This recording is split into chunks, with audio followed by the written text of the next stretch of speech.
Hello everyone, this is Satish Kumar from Finance Street.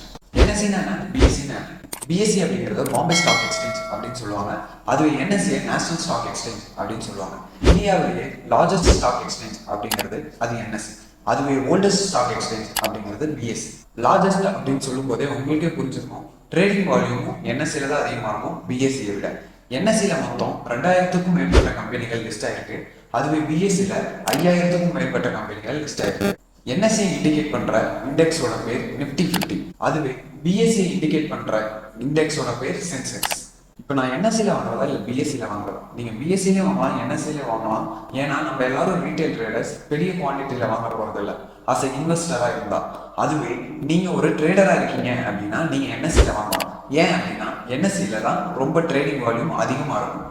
Index index அப்படிங்கிறது ஒரு புத்தகத்துல எப்படி இண்டெக்ஸ் அப்படிங்கிற ஒரு பேஜை நீங்க படிக்கும் போதே புத்தகத்துல என்ன இருக்கு அப்படிங்கிறது தெளிவா புரியுமோ, அதே மாதிரிதான் இப்போ நிஃப்டி 50 அண்ட் சென்செக்ஸ் அப்படிங்கிறது NSE அண்ட் BSE பாசிட்டிவ்ல இருக்கா நெகட்டிவ்ல இருக்கா அப்படிங்கிறத ஈஸியா இண்டிகேட் பண்ற ஒரு இண்டெக்ஸ்.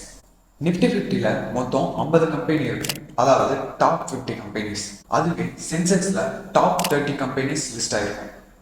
இண்டெக்ஸ்ங்கிறது ஏன் இம்பார்ட்டன்ட்? வாரன் பஃபெட்டோட முக்கியமான கோட்டான உங்களோட எல்லா முட்டைகளையும் எடுத்து ஒரே பேஸ்கெட்ல போட்டு வைக்காதீங்க அப்படிங்கிறதான்.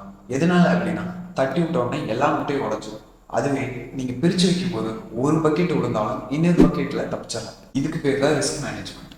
இப்போ நீங்க இண்டிவிஜுவலான ஸ்டாக்ஸை வாங்கும் போது, இப்போ அந்த கம்பெனி நல்ல லாபம் கொடுத்துச்சுன்னா நீங்க செம்ம லாபம் அடைவீங்க. அதுவே நல்ல நஷ்டம் கொடுத்துச்சுன்னா செம்ம நஷ்டம் வரும். அதுக்கு பதிலாக டாப் 50 கம்பெனிஸான இண்டெக்ஸ்ல நீங்க பை பண்ணும்போது 30 கம்பெனி லாபத்துல இருந்து 20 கம்பெனி நஷ்டத்துல இருந்தா கூட நீங்க லாபத்துல தான் இருப்பீங்க. ஏன் அப்படின்னா உங்களுக்கு 30 கம்பெனிஸ் லாபத்துல இருக்கனால 20 கம்பெனிஸ் தானே போனா போயிட்டு போகுது அப்படின்னு விட்டுரும். ஸோ உங்களோட லாஸை ரெடியூஸ் பண்ண முடியும். அது மட்டும் இல்லாம ட்ரேடர்ஸோட இம்பார்ட்டன்டான ஆப்ஷன் ட்ரேடிங் அப்படிங்கிறது இண்டெக்ஸ்ல தான் நடக்கும். எக்ஸாம்பிளுக்கு நிஃப்டி 50, பேங்க் நிஃப்டி இந்த மாதிரியான இண்டெக்ஸஸ்ல தான் நடக்கும். பேங்க் நிஃப்டி அப்படிங்கிறது பேங்க் ஸ்டாக்ஸை ரெப்ரசென்ட் பண்ற ஒரு இண்டெக்ஸ். அது மாதிரி மிட் கேப், ஸ்மால் கேப் அப்படின்னு தனித்தனியா இண்டெக்ஸஸ் இருக்கு. அப்போ நான் வாங்கணும்னு நினைக்கிற எல்லா ஸ்டாக்ஸையும் NSE இல்லை BSEல போய் டைரக்டா வாங்கிட முடியுமா? கண்டிப்பா முடியாது. அதை எப்படி வாங்கணுங்கிறத நெக்ஸ்ட் வீடியோல பார்க்கலாம். Until then, bye from Finance Street.